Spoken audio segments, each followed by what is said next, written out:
Hello, hello. Welcome back, or welcome for the first time, those of you joining us.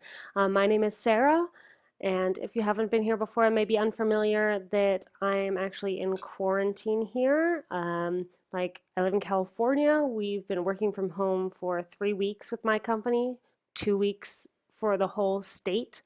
I like to start all of our videos here with a quarantine update.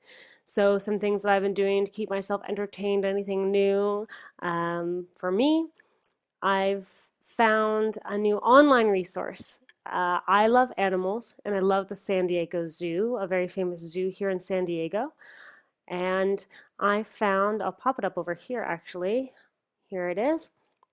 Their San Diego Zoo is closed, but they have these live cams that they have set up at a bunch of their exhibits where we can check out all the animals, see how they're doing, watch some of their behavior, and definitely brings light to my day to see some space and time outside, see some of these animals like the orangutans and the polar bears that I love to see when I go to visit the zoo, the elephants, the tigers, and just see how they're doing. It brings so much joy to my day. Maybe I encourage you to check them out. You can search San Diego Zoo live cams. You can also see if a zoo near you is doing live cams. A lot of zoos are right now because a lot of zoos have to be closed. So back to business today. The video we're going to be watching today by my coworker Steven is the third part of our why series, why we're making these videos in the first place. The first part we discussed education, coding education in particular, traditional education putting you in boxes, traditional coding education putting you in those boxes, and why Metacoders likes to break outside of that box. The second video, my coworker Jason discussed hows and whys of education. Why most of the time when we teach coding, we teach how to do this, how to do that, how to code this, that, and the other thing, and we don't spend a lot of time talking about why we want to code these things in the first place. And in this video, when we sum up, we're going to talk about designing these videos, designing code, and why, and back to that typical word why we want to do this in the first place. We at Metacoders, you watching this, and why we at Metacoders want to help you watching this and everybody around the world code more. All right, let's hop on into this video over here. Let's design this episode. Maybe we could have 5 parts, each lasting 1 minute.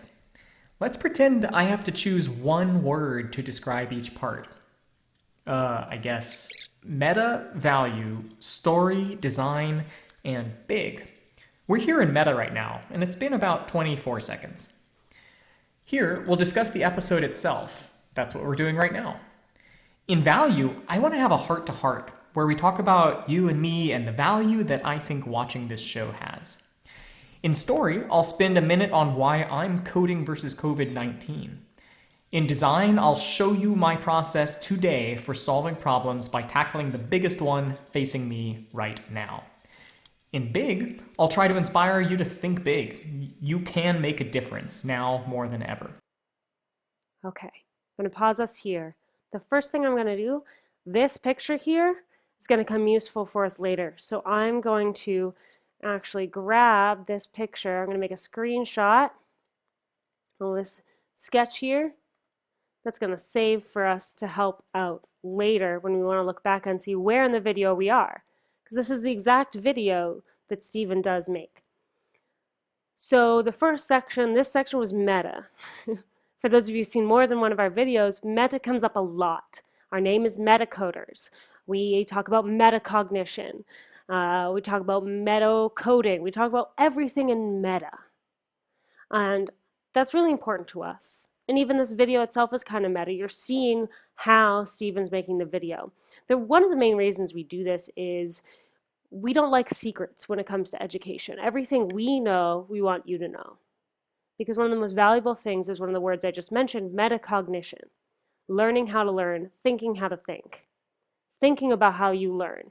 And if you don't know how we're constructing an environment for you to learn in, how are you going to start developing in your mind what works for you or how to teach yourself? So we show you how we teach you, how we teach others, in hopes that you take those skills and learn how to teach yourself. So we're going to move on to the next one in value here, but just think about that. If you're ever wondering why we go so in depth, it's because we just know no secrets in education. Everything we know, we want you to know. All right, let's go on to value, the next one here. Next section. This is you, and this is me. And my goal with this show is to provide value. Now, there's a challenge here because there's not just one you. You might be an expert coder, or an expert artist, or even an expert designer. You might be a complete beginner at one or more of those things, or you might not care about any of the words I've written on this page at all. My plan to provide value is to tackle hard problems with code during COVID-19, and to try to capture that story on film. So if you're a beginner, you'll get to witness a weird blend of coding and the arts to solve real problems.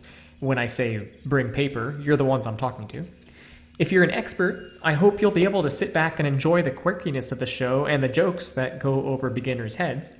And if you're someone in this box, well, the value I want to provide you is a good story. All right, pausing right here. So this was our value. When talking about designing, when we design something, the first thing we want to think about is the value we bring to an audience. Doesn't matter what you're designing. If you forget about your audience, you're not designing anymore. You're just having fun by yourself. So you got to think about, who is this for? What do I want to give them? And how, before you even start to think about how it's going to give it to you, how you're going to get that to that person and to that audience. So here we see Stephen defined several different people in his audience. Experts in the area of art, design, and code, people who want to learn one or more of those things, and people who maybe just stumbled upon these videos and don't particularly care about any of those and just stumbled across it, and Stephen wants to create a good story for those people. So, as I said, audience is the core of design. It doesn't matter what you're designing, whether you're designing an app for a group of kindergartners that you want to teach them a passion for coding. You could be designing a kitchen, and the audience for that will be the people who live in that house. And the value you want to provide them is a place to be able to cook, a place that feels beautiful, a place that's easy to clean. That's my important thing in a kitchen. And then even other things, designing a mural, designing art. Maybe you're designing a mural to go in the audience or the people in that neighborhood.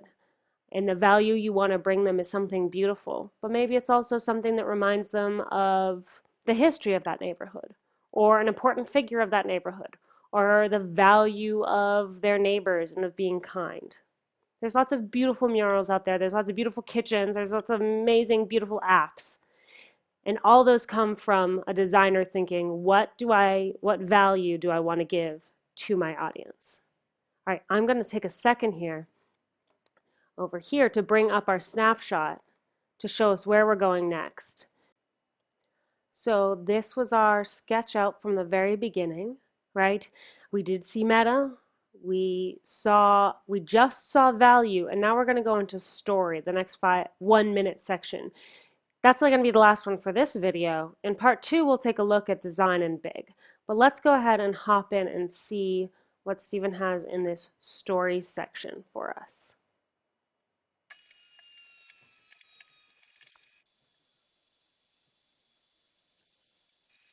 When COVID-19 struck, I filled several notebooks with fuzzy ideas for how I could help. And one of them bubbled to the top.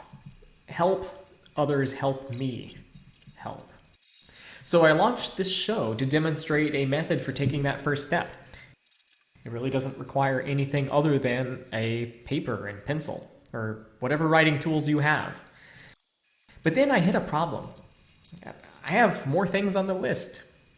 I even tried to start one last week. But sadly, what I don't have anymore is time. Remember, I'm a coder, not a vlogger.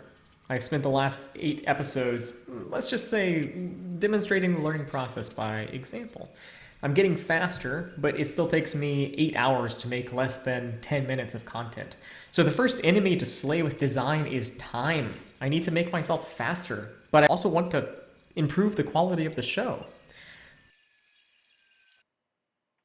All right.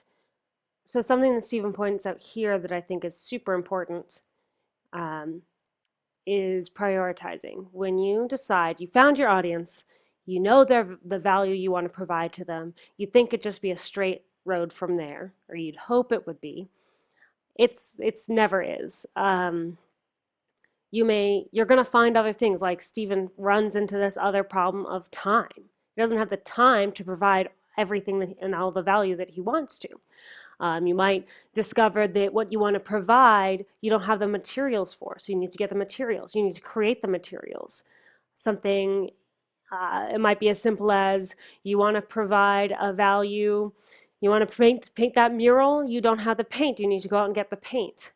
It can sometimes feel like one of these, if you give a mouse a cookie scenarios, where you start one place and then it keeps getting you off track. Well, to do that, I need to do this first. But in order to do that, I need to do that. In order to do that, it just keeps going and going and going.